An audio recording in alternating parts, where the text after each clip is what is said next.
안녕하세요. 김영춘입니다. 이번 주는 특별히 바보클럽 강민수 회장님을 모시고 오늘과 이번 주말 두 번 연속으로 역사 강의, 역사 대담을 마련했습니다. 지난번에 별사람에서 우리 강민수 회장님 모시고 이야기 듣는 중에 우리나라의 과거 역사나 또 주변 강대국과 또 통일의 어떤 방향에 대해서 말씀하셨는데 그 내용이 너무 좋은 내용이었습니다. 충분히 듣고 싶었는데 미처 다 듣지 못해서 그 아쉬움을 달래기 위해서 오늘은 좀 긴 시간 역사와 통일 문제에 대해서 특별히 좀 모시고 이야기 듣기 위해 오늘 강민수 회장님 다시 한번 초대했습니다. 바보클럽에 대한 소개, 또 바보 정신에 대한 소개와 인사 말씀 함께 좀 해주시면 좋겠습니다. 반갑습니다. 저는 우연찮게 저분 별사랑 김영춘 TV에 나온 적이 있습니다. 바보 클럽을 많은 사람이 알아서 국민 의식수를 높여준다는 차원에서 제가 대담에 임했던 겁니다. 바보 클럽을 만두자가 만든 게 아니라 내가 바보가 되면 친구가 만든 책을 읽고 사회지원층들이 바보처럼 좀 순수하게 낭만을 즐기려고 모임단체였는데 결국 천진순수한 사람만이 낭만을 알고 그 낭만이 정말 넘쳤을 때에 남한테 베푸는 게 거기 우리 심리적으로 그렇습니다. 예, 회장님 지금 바보클럽 회원이 2만 명이죠. 2만 명 조금 넘어 될 겁니다. 예, 이제 바닷물인 이유가 소금기, 염분이 3%이기 때문에 바닷물이 유지가 된다는 건데요. 그렇게 따지면 부산 시민 중에서 3%면 한 10만 명 되게 됩니다. 대한민국 전체로 보면은 한 150만 명 정도의 바보들이 모여야지 대한민국 호를 건강하게 끌고 갈 수 있는 지도자들 혹은 사회 일꾼들이 양성이 되는 건데요. 또 그러기 위해서 오늘 이 역사 강의가 필요한 것 같습니다. 역사를 모르는 민족은 미래가 없다 이런 말도 있고요. 또 E.H. 카라는 역사가가 한 말인 것 같은데 역사란 현재와 과거와의 끊임없는 대화이다. 그러니까 현재의 갈 길을 밝히기 위해서 과거를 되돌아보는 거다. 이렇게 이해를 저는 하고 있습니다. 그런 맥락에서 우리나라의 과거 100년, 구한 말부터 시작해서 최근까지 과거 100년을 되돌아보는 것, 그리고 우리 주변 강대국들, 4대 강대국들의 어떤 속내라든지 이 한국에 대한 관념, 또 계산 이런 것들을 잘 헤아려 보는 것, 이런 것이 우리나라가 앞으로 자존 번영할 수 있는 아주 중요한 시금석이 될 거다. 그런 차원에서 강민수 회장님의 역사 강의를 좀 들어보고 싶었습니다. 먼저 우리 과거 100년사에 대해서 먼저 말씀을 좀 해주시면 좋겠습니다. 제일 중요한 거는 우리가 아버지가 없는 자식이 없고 어머니가 없는 자식이 없듯이 역사가 없는 오늘이 없습니다. 또 오늘이 없으면 미래가 없는 겁니다. 가장 중요한 거는 지금 현재에 과거도 하나의 관념이고 미래도 관념에 불과합니다. 지금 현재, 지금 여기만이 우리가 인생인 겁니다. 그래서 오늘 제가 100년 역사를 말하고자 하는 것은 우리가 의지도 없이 구한말에 강국 열세에 우리가 두동강이 나왔습니다. 그러고 나라를 뺏겼습니다. 그래서 36년 고초라는 것은 우리가 겪어보지 많은 사람은 모릅니다. 마키아벨리 군주론에 보면 자기 때려진 원수는 이해를 해도 자기 돈 뺏어간 사람은 이해 못한다고 했습니다. 즉 그 말은 바꿔 말하면 군주는 당대에는 절대 권력에 손을 놔서는 안 된다는 얘기입니다. 군주가 당대에 손을 놓으면 그 적들이 바로 적군이 되기 때문에 그걸 놓지 말라고 마키아벨리가 이야기한 겁니다. 그렇지만 지금은 권력은 틀립니다. 미국의 역사를 봐더라도 그 미국이 인디안을 완전 멸종시키고 만든 나라지만은 그 역사적 첫째 대통령 워싱턴께서 단임으로 끝내고 정권은 절대 성계되고 발전돼야 된다 해서 단임으로 끝냈기 때문에 오늘의 미국이 권력 성계가 자유롭게 이루어지고 있는 겁니다. 마찬가지로 우리나라도 지금 군주국가가 아닙니다. 근데 우리 옛날에 조선 왕조 말에 너무 세국 정치고 도덕 정치를 하다 보니까 문명이 뒤떨어져서 우리가 당한 겁니다. 그런데 문화와 문명은 분명히 공존돼야 합니다. 우리 도덕 정치는 문화만 가지고 도덕 정치를 해오다가 문명이 뒤떨어져서 임진왜란도 마련했고 그러고 구한말에 세계 전쟁의 각주장이 된 겁니다. 지금은 4대국만 우리 영향을 미치는 거지만 그때는 10개국, 20개국이 우리나라를 와서 각축처럼 벌던 겁니다. 이대로 있으면요 강국 열세에 우리가 전쟁터를 빌려주는 겁니다. 미국이 지금 아무리 세계 경찰국가 가지고 나라를 우방을 보호해 주는 것 같지만은 자기 본토에서 전쟁을 안 치기 위해서 대리 전쟁을 너무 나라에 치고 있는 겁니다. 근데 만약의 경우에 그 대리 전투장이 우리나라가 된다면 우리나라는 이루는 논 경제가 문제가 아니라 우리나라는 없어지는 거나 같습니다. 오히려 우리나라 전 국민이 노예가 될 수도 있습니다.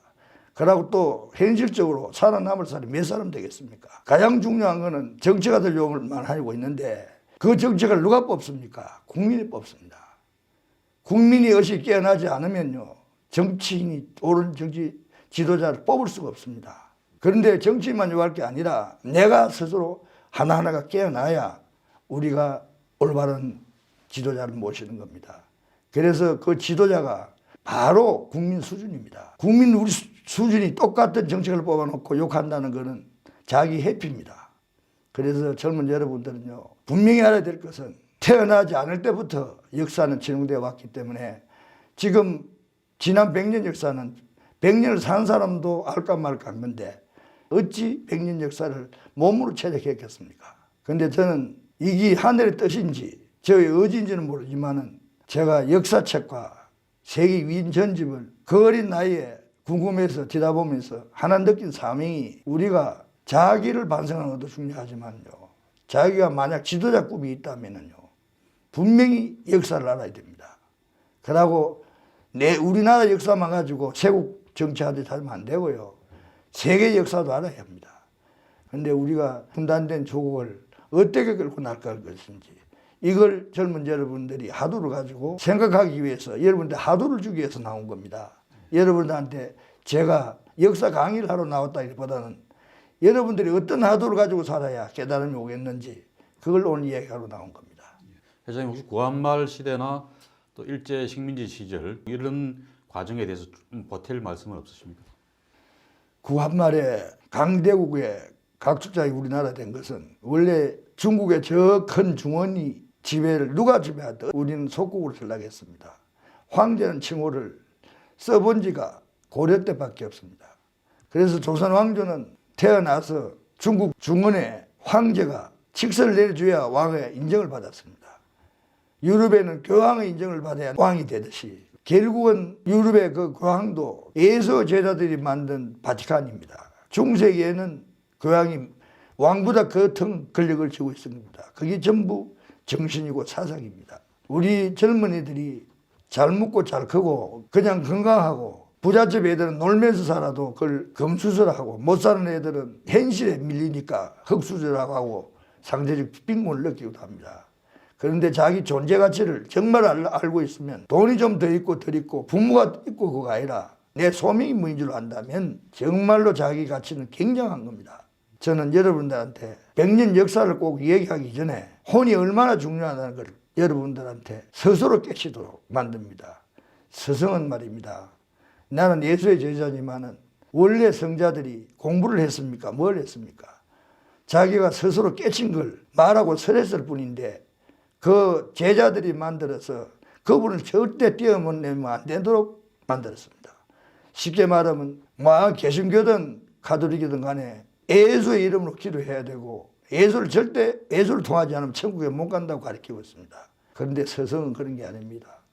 그런데 그 뒤에 종교라는 가대고리 안에서 묶어놓기 위해서 꼭 그 사람이 아니면 그랬다. 남맹조식 선생님 보십시오. 선조대한테 부름을 4번 받고도 출사하지 않은 이유를 아십니까? 위대한 자식 뒤에는 꼭 위대한 어머니가 있다는 겁니다. 그래서 여러분들한테 제가 말씀드리는 것은 정신적 깨침을 주기 위해서 나왔습니다. 여러분들은 저보다 더 뛰어넘는 저를 지도자라고 본다면 나를 뛰어넘게 하기 위해서 나왔습니다. 남맹조식 선생 얘기로 바로 돌아가면 남맹조식 선생은 그 이유가 두 팀이 일본을 방문했을 때 이의가 신명장명서를 주장했습니다. 그런데 그 선조는 국민이 뽑은 왕이 아닙니다. 대대로 내려오는 그 왕이었기 때문에 그게 당파들의 시들 수밖에 없습니다. 그래서 가장 편한 길을 찾은 게 신명양서를 포기했던 겁니다. 그 바람에 우리가 임진왜란을 혹되게 당한 겁니다. 그래서 우리는 앞으로 정말로 우리가 역사를 따지고 보면 조선 왕정하고도 해도 7년에 한 번씩 큰 전쟁을 예침을 받았습니다. 그런데 우리 어머니가 할 때는 10년에 한 번씩 변란이 일어나더라 그런 얘기를 들었는데 지금 평화로운 것 같아도 지금 우리가 가장 큰 하역고가 지금 우리 한반도입니다. 그래서 이 한반도에서 와 여기까지 왔는지 100년 역사는 정말 중요한 겁니다. 제가 공부를 했던 들었던 느꼈던 또 내가 깨달음이 왔든 안 왔든 제 소개만 말씀드리겠습니다. 제 얘기가 전부가 다 옳은 것은 아닐 겁니다. 참고해서 절대 그 화두를 가지고 스스로 깨어나길 바랍니다. 예, 회장님. 이제 우리 한반도를 둘러싸고 있는 4대 강대국, 지난 100년 동안에도 한국에 지대한 영향을 미쳤고 또 앞으로도 큰 영향을 미칠 수밖에 없는 중국, 일본, 러시아, 또 무엇보다 미국 이런 4대 강대국에 대해서 좀 말씀해 주십시오. 우리 한반도에 어떤 의미가 있고 또 앞으로 우리가 어떻게 외교를 잘 펼치고 또 국가 안보를 어떻게 확보해야 될 것인지 이런 문제에 대해서 또 통찰력 있는 말씀을 부탁드리겠습니다. 정말 중요한 얘기입니다. 이거는 우리는 보통 자유경제에서 돈을 벌면 안착하길 바랍니다. 그래서 미국만 있으면 살 줄 알고 있습니다. 그러고 또 어떤 이들은 또 옛날에 다 캐캐 먹은 칼막스 이론대로 거기에 물들어서 불을 가진 사람까지도 매국노로 취급하는 수가 있습니다. 그거는 전부 다가 개념 정리를 해야 됩니다. 다 필요한 얘기입니다. 쉽게 말하면 우리가 지금 현재 미국이 없으면 국방이 안 되는 건 사실입니다. 그래서 한미일 동조를 지금 하고 계신데 그거는 자기 기득권을 보호하기 위해서 먼저 머리가 꺾어가 있습니다.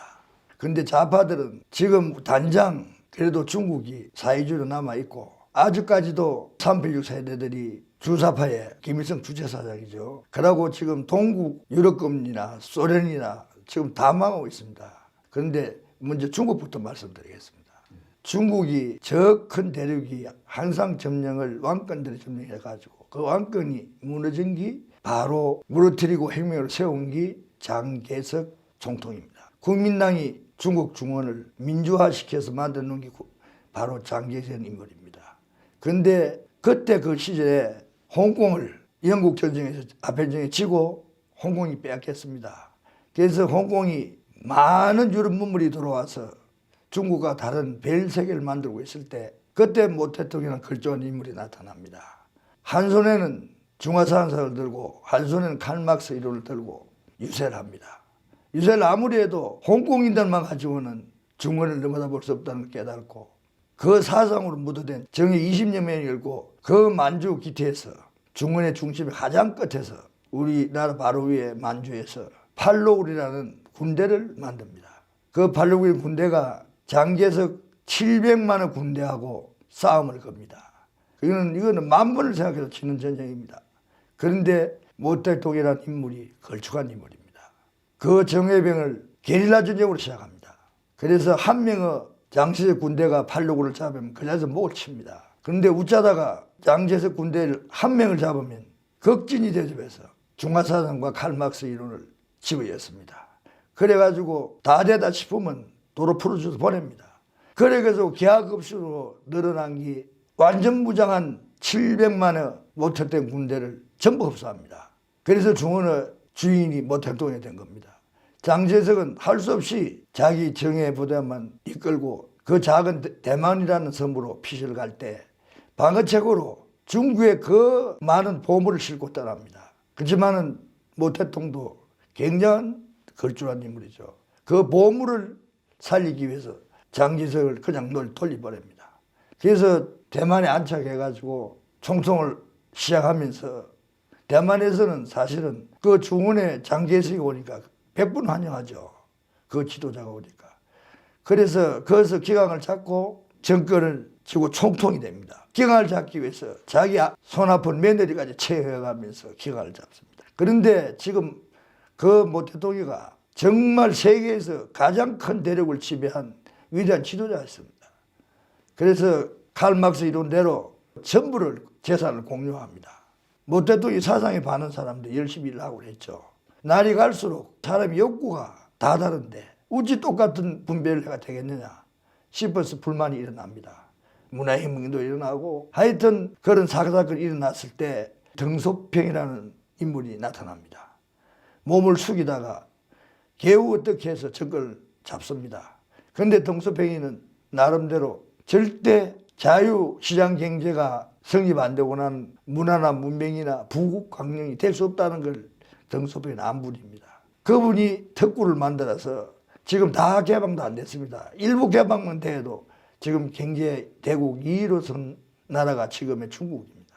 그래서 대만은 중국 인정을 안 해줘도 우리가 노태우 대통령 때 대만하고 외교를 끊은 이유가 중국하고 외교를 안 하면 일본, 대한민국, 대만은 나라를 지켜준 게 미국이었습니다. 그렇지만은 미국을 배신하고라도 할 수 없이 외교를 대만하고 끊었던 겁니다. 그런데 우리 민간 사절단이 대만하고 지금 얘기를 하고 있지. 하나 여러분 잘 아셔야 됩니다. 중국은 지금 역사가들이 사실 한 국가 제후 취급을 했습니다. 지금도 그걸 역사가들이 조금 변조하고 동북아 정책을 만들어가지고 만약에 우리나라가 통일이 되든 어쨌든 중국을 제한 4대 강국이 손을 뗀다면 저거 본토화시킬 작정을 하고 있습니다. 그래서 우리 통일을 바라지 않는 게 또 중국입니다. 러시아를 또 얘기하자면요. 이끌 수 있는 맑은 혼을 가진 지도자를 만들어낼 것입니다. 정말 혼이 바로 깨어난다면 그 힘의 파장은 엄청납니다. 구독, 좋아요, 알림 설정까지 해주이소.